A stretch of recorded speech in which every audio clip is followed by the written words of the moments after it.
नमस्कार.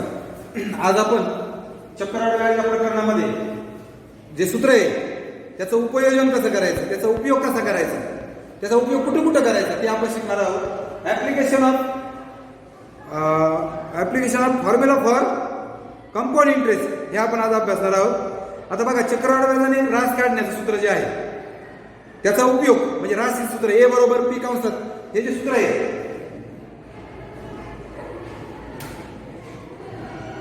हे रास आहे. रास याला आपण अमाउंट म्हणतो. मग चक्रवाढ रास काढण्याचं सूत्र आहे त्याचा आपण दैनंदिन जीवनामध्ये इतर क्षेत्रातील उदाहरणे सोडवण्यासाठी त्याचा उपयोग केला जातो. जसं लोकसंख्येमध्ये वाढ, लोकसंख्येचं गणित जर आलं, लोकसंख्येमध्ये दरवर्षी 2 वर्षांनी किती वाढ होईल, किंवा एखाद्या वाहनाचं समजा आपली गाडी घेतलेली आपण, ती गाडी आज घेतली 1 लाखाला घेतली, छोटी दुचाकी गाडी 2 वर्षांनी मला विकायची आहे, तर ती विकताना तिचे पैसे वाढणार नाहीयेत, तिच्या पैशामध्ये घट होणार आहे. होणारी जी घट आहे ज्याला घसारा म्हणतात मराठीमध्ये, घट घसारा तूट, ती काढण्यासाठी हे सूत्र वापरलं जातं. एखादी वस्तू काही काळ वापरून ती विकल्यास तिची खरेदीच्या किमतीपेक्षा तिची किंमत कमी होते. कमी होणाऱ्या किमतीला घट किंवा घसारा असं म्हणतात. पुस्तकामध्ये व्याख्या आहे बघा त्याची, घट किंवा घसारा. एखादी वस्तू वापरून नंतर विकल्यानंतर ती कमी किमतीत विकावी लागते. जेवढ्या जितकी ती कमी होते तिला घट किंवा घसारा म्हणतात. किमतीतील घसारा ठराविक काळात ठराविक दराने होत असतो. त्यामुळं उदाहरणार्थ यंत्राची किंमत, एखादं यंत्र आहे ठराविक टक्क्यांनी ते कमी होतं, दरवर्षी ठराविक टक्क्यांनी होतं. मग काही काळानंतर कमी झालेली किंमत काढण्यासाठी, समजा मी आज 20,000 रुपयाचं वॉशिंग मशीन घेतलंय, 5 वर्षांनी मला जर विकायचं ठरलं, 5 वर्षांनी त्याची 20% किंमत कमी होईल किंवा 40% कमी होईल. ती किंमत काढण्यासाठी मग 5 वर्षांनी त्याची किंमत किती राहील, तर तुम्ही हे सूत्र वापरू शकता. म्हणजे ही किंमत काढण्यासाठी घसाऱ्याचा दर माहीत असण्यासाठी आपल्याला घसाऱ्याचा दर काढावा लागतो. घसाऱ्याचा दर म्हणजे जसे असतो तो, म्हणजे PCPA असतो तो, म्हणजे तो आरच असतो. त्यानंतर वस्तूची किंमत कमी होत असल्याने घसाऱ्याचा दर जेव्हा घट किंवा घसारा होतो, जेव्हा घट किंवा घसारा होतो त्यावेळेस दर जो आहे आर, समजा 5% असेल तर तो -5 घ्यायचा असतो. म्हणजे घट असेल तर आरची किंमत ऋण घ्यायची असते. कळलं का? आरची किंमत ऋण कधी घ्यायची, जर घट असेल घसारा असेल तर. समजा वृक्ष लागवड केली आहे, झाडं दरवर्षी झाडं काही टक्क्याने आपण वाढवतोय, मग झाडांची संख्या काढायची असेल तर त्यावेळेस हा अधिक घ्यायचा असतो. मग तिथं काही प्रश्न नाहीये. पण जर घट होत असेल, घसारा होत असेल तर आर हा वजा घ्यावा. नीट लक्षात ठेवा, आरची किंमत ऋण घ्यावी लागते कधी घट आणि घसारा असेल तर. द फॉर्म्युला फॉर, इंग्लिशमध्ये सांगतो, the formula for amount by compound interest is very useful to solve the problems in other fields. म्हणजे दुसऱ्या काही क्षेत्रातली उदाहरणे सोडवण्यासाठी, टू आवर प्रॅक्टिकल लाईफ, आपल्या व्यावहारिक जीवनामध्ये हा फॉर्म्युला जो आहे, formula for amount is very useful. For example, increase in the population, लोकसंख्येतील वाढ. The reduction in the value of vehicle or machine, यंत्राची किंवा गाडीची किमतीमध्ये होणारी घट, रिडक्शन काढण्यासाठी या एच्या फॉर्म्युल्याचा उपयोग होतो. If any article is sold, म्हणजे एखादी वस्तू, नीट ऐका, any article is sold after using it for some times, एखादी वस्तू वापरल्यानंतर काही काळानंतर इट्स व्हॅल्यू रिड्युसेस, याची किंमत कमी होते, as compare to its cost price, त्याच्या खरेदी किमतीच्या मानाने त्या वस्तूची किंमत ठराविक काळ वापरल्यानंतर कमी होते. उदाहरणार्थ 2 चाकी किंवा 4 चाकी गाडी घेतली आपण, ती जर 5 वर्ष वापरली तर 5 वर्षानंतर तिची किंमत ऑटोमॅटिक कमी होते, तिच्या किमतीत घट होते. ही होणारी घट, द रिड्यूस व्हॅल्यू काढण्यासाठी हा एचं सूत्र वापरतात. द रिडक्शन इज, म्हणजे जी रिड्यूस प्राइस होते, रिड्यूस प्राइस किंवा reduction in the price, reduction in the price is called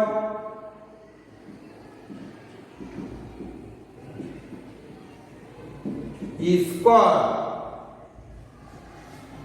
depression, ज्यालाच घट किंवा मराठीमध्ये घसारा म्हणतात. Depreciation, sorry depreciation, not depression. Depression म्हणजे टेन्शन वगैरे पण नाही म्हणत का, फार डिप्रेशन मध्ये गेलंय ते नाही. डिप्रेशिएशन याला घट किंवा घसारा म्हणतात. रिडक्शन इन द प्राइस, 4-5 वर्षानंतर त्या किमतीमध्ये जे रिडक्शन होतं, reduction in the price is called depreciation. It is also called in Marathi घट किंवा घसारा. The depreciation takes place by a specific rate for a specific time. ठराविक कालावधीनंतर त्याचा ठराविक रेट होतो डिप्रेशिएशनचा. For example, every year price of the machine reduces by a definite percent. For example, for every year price of the machine reduces by definite percentage. ठराविक मशीनची किंमत दरवर्षी ठराविक दराने, ठराविक टक्क्याने कमी होत जाते. For finding the reduce price, कमी होणारी किंमत डिप्रिशिएशन काढण्यासाठी price over a period of time, the formula for compound interest is use. For that you must use formula for compound interest. To find the reduce price, rate of depression is very necessary, should be known. Rate of depression, rate of depreciation यालाच आपण R म्हणतो आणि it is right with the minus sign. In such a case, the value of article decreases, जी किंमत कमी होते, so rate of depreciation R is taken as negative. अशा याच्यामध्ये depreciation आलं की you should take the value of R is minus. जर घट आणि घसारा आलं तर आरची किंमत वजा घ्यायची, एवढंच याच्यात लक्षात ठेवायचे. बाकी सगळी गणित सेम आहे. आता आपण प्रत्यक्षात एक्झाम्पल कडे जाऊया. प्रश्न पहिलं किंवा उदाहरण पहिलं नीट लक्ष द्या. मी आधी इंग्लिश मध्ये लिहितो, मग मराठीत लिहितो. The population of a city increases.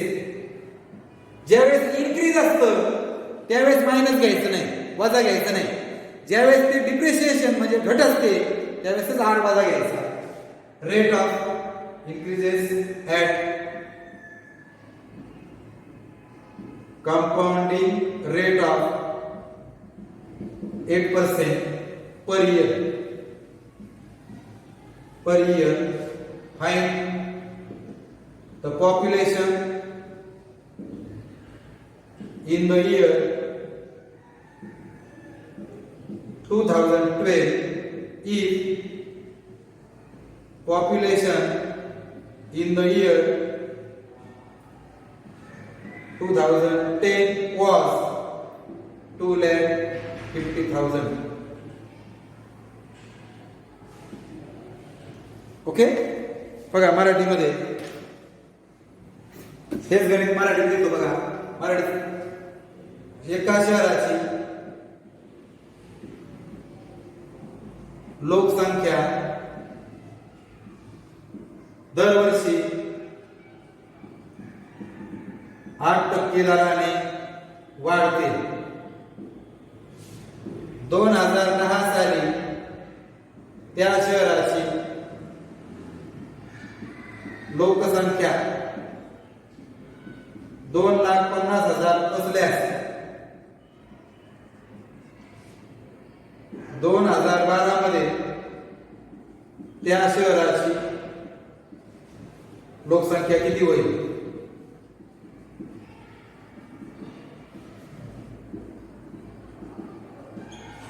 आधी आपण गणित समजून घ्या. Understanding is very important. The population म्हणजे लोकसंख्या, ऑफ अ सिटी म्हणजे शहराची, इन्क्रीजेस म्हणजे आर आता वजा घ्यायचा नाही, कन्फर्म कळलं. कंपाऊंड इंटरेस्ट म्हणजे एचा फॉर्म्युला वापरायचा आहे. रेट ऑफ 8% म्हणजे आर झाला बघा, तो वजा घ्यायचा नाही कारण इन्क्रीजेस आहे. फाइंड द पॉप्युलेशन, लोकसंख्या काढा. इन द इयर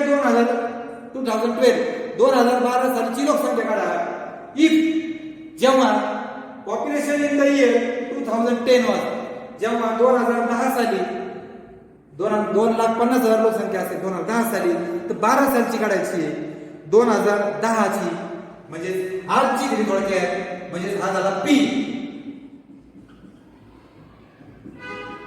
आता 10 ची दिली आहे, 12 ची काढायची, 11 12 बरोबर आहे का. 2012 आणि 2010 कितीचा फरक आहे? 2, म्हणून 2 इयर्स, 2 वर्ष झालं. आणि तुम्हाला काढायचं आहे ए. संपलं. कळलं का? पी दिलाय, ए दिलाय, सॉरी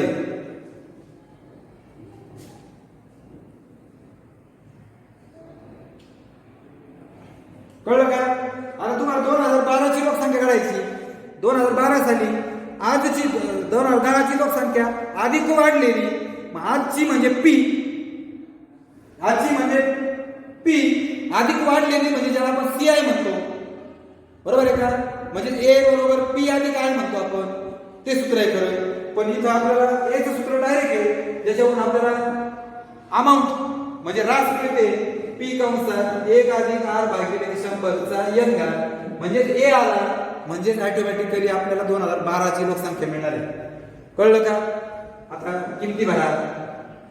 2,50,000 1 अधिक आर किती आहे? 8 भागिले 100 आणि n किती आहे? 2. 2,50,000 4 दुने 8, 1 अधिक 2 छेद 25चा वर्ग, 27 छेद 25चा, बरोबर आहे. 25 2 27 वर्ग आहे म्हणून स्क्वेअर आहे म्हणून 2 टाइम्स 25 1 25, 4 शून्य तसेच, 25 चोक 100, 2 शून्य तसेच, 400 गुणिले 27 गुणिले 27, 27 गुणिले 27 चा गुणाकार करा. 7 7 49, 7 दुने 14 18, 9 729 होईल. हे 2 शून्य असेच, 4 ने 729 चा गुणा, 4 9 36, 4 दुने 8 3 11, 7 28 सगळे 29.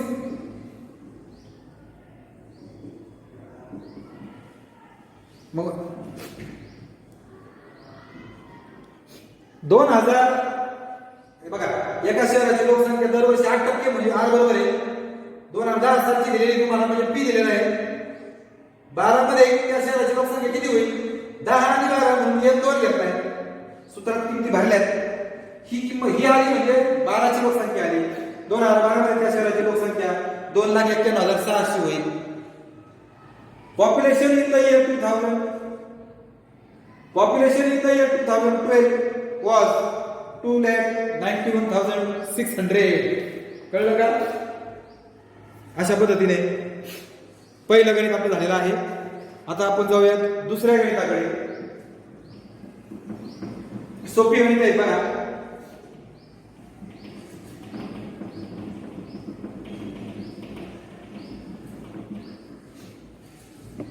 रेहानाने, नीट पहा, रेहानाने एक स्कूटर 2015 मध्ये 60,000 रुपयास विकत घेतली. घसाऱ्याचा शब्द आला म्हणजे आर वजा घ्यायचा. घसाऱ्याचा दर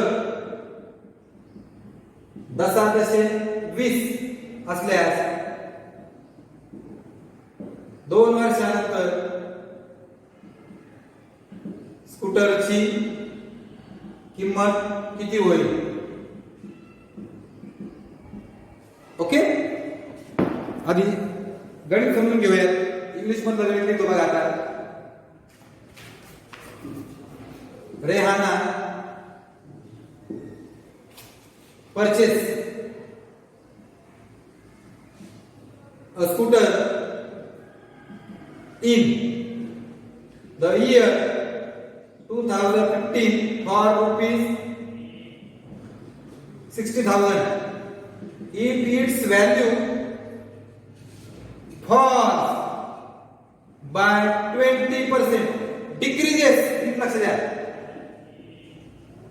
डिक्रीजेस फॉल्स, घसारा घट किंवा कमी. तर असे आले शब्द तर आर मायनस घ्यायचा, आर वजा घ्यायचा. 20% every year. What will be the price of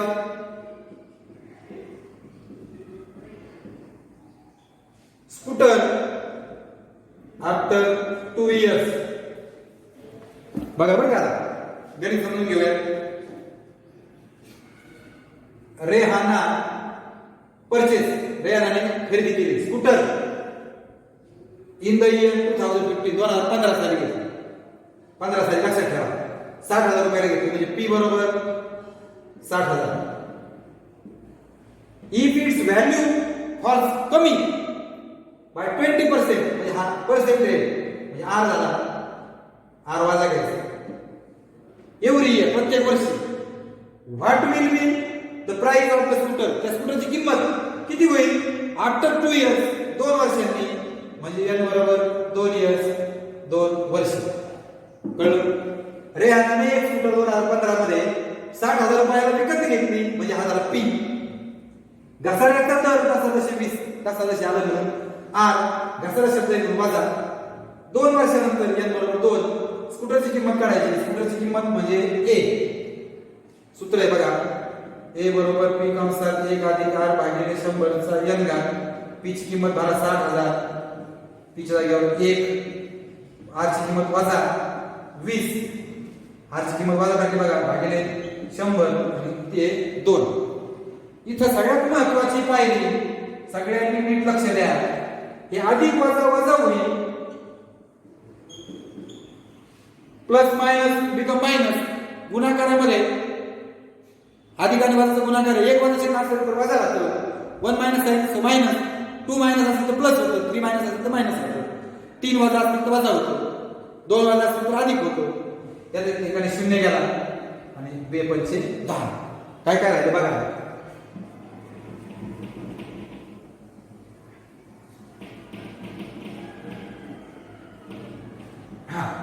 पहा बरं, 60,000 1 वजा 1/5 वर्ग स्क्वेअर, 5 वजा 1 4, 5 मायनस 1 4 डिवाइडेड बाय 4 भागिले 4 तसंच, सॉरी 5 तसंच. 60,000 गुणिले वर्ग आहे, स्क्वेअर आहे म्हणून 2 आल्या. 5 1 5, 5 गुणे 10, 3 शून्य असेच. 5 गुणे 10, 5 चौक 20, 2 शून्य असेल. 24 गुणिले 4 चौक 16, 2 शून्य असेल. 16 चौक 64, 16 32 आणि 6 38,400.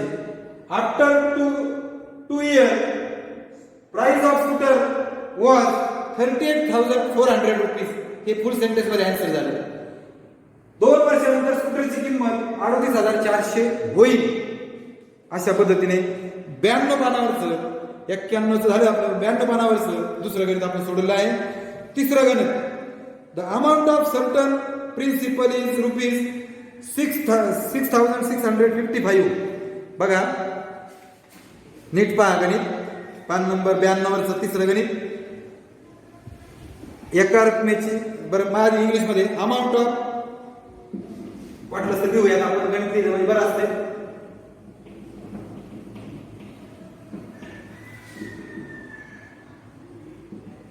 Amount of certain principal, amount of a certain principal is rupees in 3 years, compounded annually,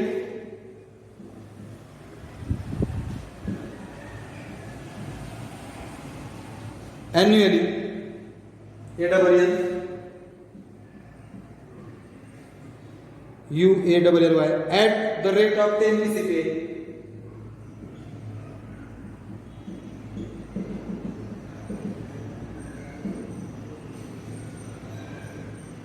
Find the principal. Find the principal. Okay, मराठीमध्ये एका रकमेची कसं तशी 10,000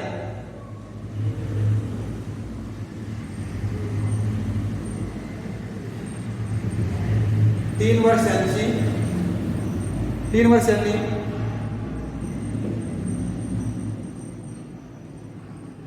3 वर्षांनी चक्रवाढ व्याजाने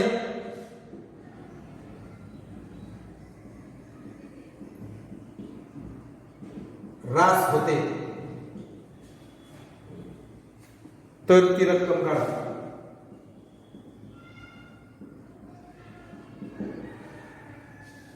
थोडंसं गणित अवघड आहे, नीट लक्ष द्या, नीट समजून घ्या. इंग्लिश मध्ये सांगतो आधी, आपण अर्थ लावून घेऊया. अमाऊंट म्हणजे ए ऑफ सर्टन प्रिन्सिपल. सर्टन म्हणजे एका ठराविक प्रिन्सिपलची अमाऊंट 6 म्हणजे ए इज गिवन. यासाठी गणित काळजीपूर्वक वाचायचं. इन 3 इयर्स, n बरोबर 3 इयर्स, मराठीत आपण त्याला वर्ष म्हणतो. Compounded annually at the rate 10 PCPA. R बरोबर 10 PCPA म्हणजे पर्सेंट. फाइंड द प्रिन्सिपल म्हणजे तुम्हाला क्लिअर कट P म्हणजे P काढायचं आहे. एका रकमेची दशादशे 10 म्हणजे R 10 आहे बघा. 3 वर्षांनी N 3 आहे बघा. चक्रवाढ व्याजाने ऱ्हास म्हणजे A, तर ती रक्कम काढायची म्हणजे P काढायची. A बरोबर P कंसात 1 अधिक R भागिले 100 चा n घात. A च्या जागी A भरा, P माहित नाही. 1 अधिक R च्या जागी R भरा भागिले 100 आणि यांचा काही घट घासाला तसा काय प्रकार नाहीये. 0 गेलाय म्हणजे 66 55 P कंसात 1 अधिक 1/10 चा तिसरा घात. P कंसात 1 अधिक 1/10 अधिक 10 आणि 1 11 भागिले 10 चा घन. घन आहे म्हणून 3 झाले. कळलं? काहीच केलं नाही मी बघा. फक्त 0 कॅन्सल केला. 1/10 तसंच एक बेरीज आहे, प्लस आहे म्हणून 10 आणि 1 11 होईल.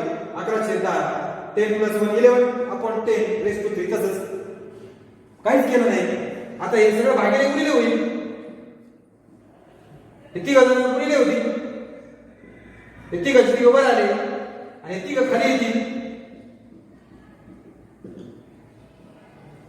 भागिले होते गुणिले आले भागिले आले तर कोण राहिलं? P. फक्त भाग द्यायचा बघा. 11/66 वरून घेतला. आता चुकू शकतो आपण. 11/66 5 शून्याचा भाग जाईल. 11/5 55.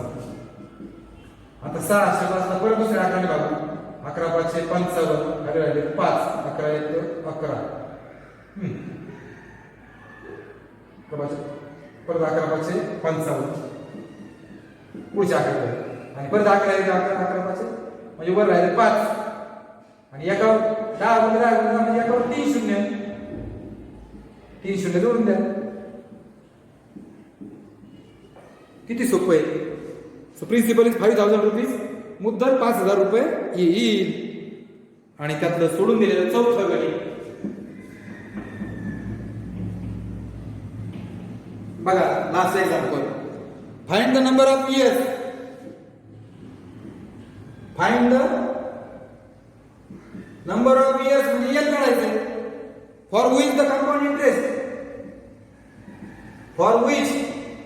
the compound interest CI of ₹9,000 is 1890 at the rate of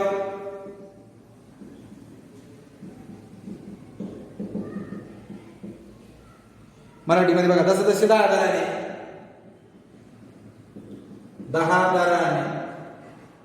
9,000 रुपयांचे किती वर्षाचे चक्रवाढ व्याज? किती वर्षाचे चक्रवाढ व्याज? 1,890 रुपये होईल.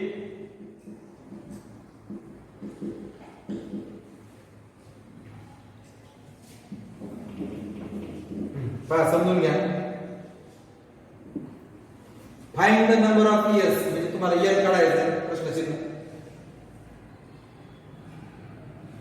किती वर्षांचे, म्हणून इयर बरोबर प्रश्नचिन्ह. For which the compound interest of 9000, compound interest of 9000, 9000 चं कंपाऊंड इंटरेस्ट दिले बघा 1890.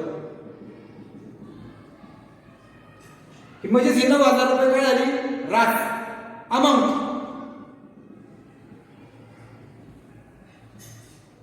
हो सॉरी अमाऊंट नाही, प्रिन्सिपल.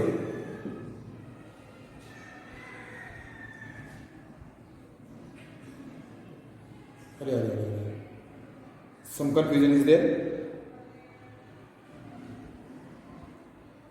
हा बरोबर पीस झाला. आता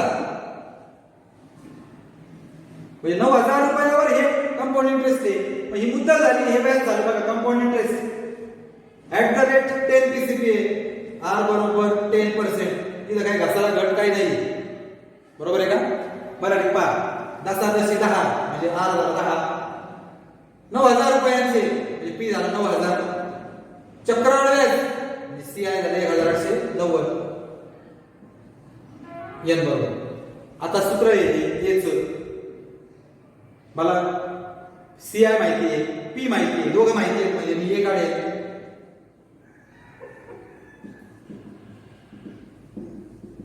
आपण सीआय बरोबर ए वजा पी सूत्र माहिती की नाही आपल्याला. हा वजा पी फक्त इकडे आधी झाला, सीआय अधिक पी म्हणजे ए बरोबर सीआय अधिक पी. पी किती आहे 9000 अधिक 1890 म्हणजेच ए बरोबर 10890. ही महत्वाची किंमत आपण काढली. कंपाऊंड इंटरेस्ट चक्रवाढ व्याज आणि मुद्दल माहिती आहे, मग रास बरोबर पी अधिक सी आहे, मुद्दल अधिक चक्रवाढ व्याज दोघांची बेरीज केली आणि सूत्रात आता किती भरूया आपण फक्त बघा. हे 10890, पी ची किंमत किती आहे 9000, एक अधिक आर किती आहे 10 आणि एन काढायचा आहे. 0 0 गेला, 1 अधिक 1/10 चा एन घात, बरोबर. गणित थोडस अवघड आहे.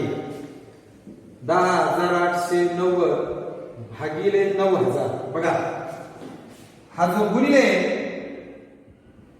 हा गुणिले मी भागिले आणला आणि 10 अधिक 1 म्हणजे 11/10, 10 + 1 11/10 होईल. किंवा आपण याची एक पायरी काढू, 10890 बरोबर 9000 आणि हे होईल 11/10, डोक्यावर येईल तसंच 10890 हा गुणिलेचा भागिले होईल, मल्टिपल आहे ना, हा डिवाइड होईल. हे असंच आहे. 0 गेला, या ठिकाणी 9 ने भागतो बघा मी. 9 1 9 9 0 0 9 1 9 9 2 18 9 1 9 121/100. महत्वाची पायरी बघा, हा 11चा आणि हा 10चा वर्ग आहे, स्क्वेअर आहे. It is square of 11, it is square of 10, म्हणून 11/10 ब्रॅकेट स्क्वेअर बरोबर चिन्ह आहे. दोन्हीचा पाया सारखा आहे बघा, पाया म्हणून घात सारखा, म्हणजे एन बरोबर किती झालं 2. बेस सेम आहे, सो इंडेक्स सेम. कळलं का.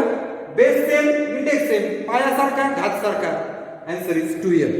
ठीक आहे, या ठिकाणी आपण थांबूया.